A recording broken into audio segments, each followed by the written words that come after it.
delicious day here in the Let's Make Food from Food Kitchen. Today we're doing breadcrumbs. If you remember back a little while, I made some croutons, which kind of overcooked, oops. But we saved our crusts because when I had enough, I wanted to make some breadcrumbs for some other recipes coming up. So I have all of those that were in my freezer, and they're just gonna snap apart because they're still kind of frozen. And then I have a few in pieces that I saved as well from other loaves. So now that I have enough, I'm just going to break them into smaller pieces for this and put them in a single layer on my baking sheet. And what we want to do is have enough space so that they can dry. If you have whole slices of bread that you want to use, you could just do it right on the rack.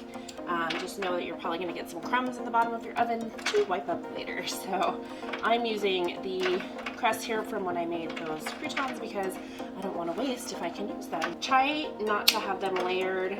A little tiny bit of space in between each piece is good. We want to get them totally dried out, the moisture gone, and then we're going to put it in a food processor. So this I need to cut up. Let's keep going. There we go. And this, make as much as you think you can use in about 2 weeks. Once you've turned your breadcrumbs into breadcrumbs, it should last up to 2 weeks as long as you keep it in a tightly sealed container. So make as much as you think you'll use in that period of time. Now I've got my oven preheated to 250 degrees. I don't want to burn them, I just want them to get dried out and nice and toasty. So my bread is spread out on my baking sheets. I'm going to put them in. Keep an eye on them.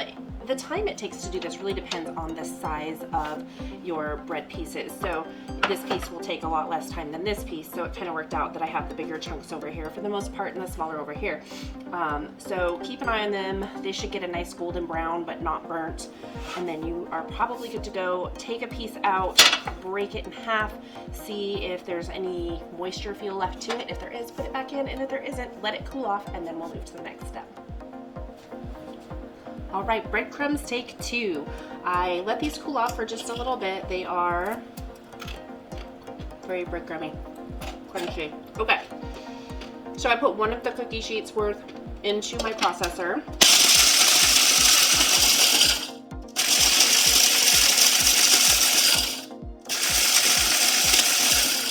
And I'm just gonna keep pulsing it until they are crumbs.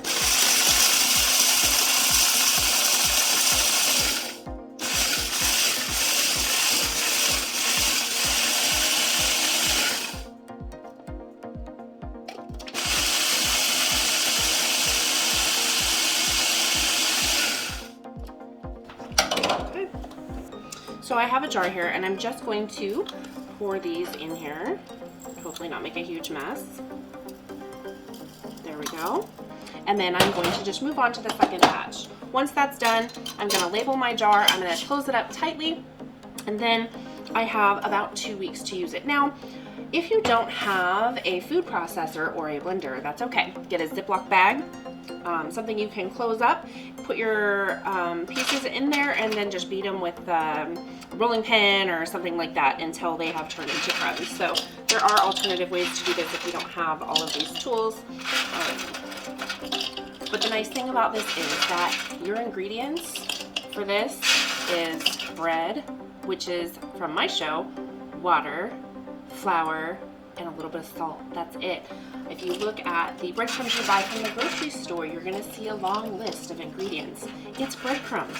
It shouldn't be all of those things. So the other thing I want to mention is, yes, you can make Italian breadcrumbs, garlic breadcrumbs, however you want to season them. My personal preference has always been to keep them plain.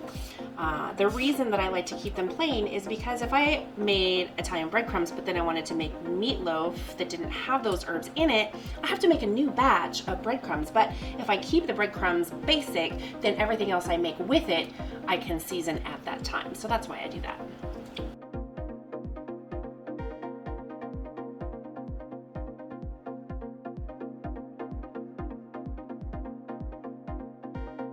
One jar of breadcrumbs, done. I hope you've enjoyed this video. If there's something you'd like to see me make, please tell me what it is down below in the comments. From my kitchen to yours, let's make food from food. That's one bowl.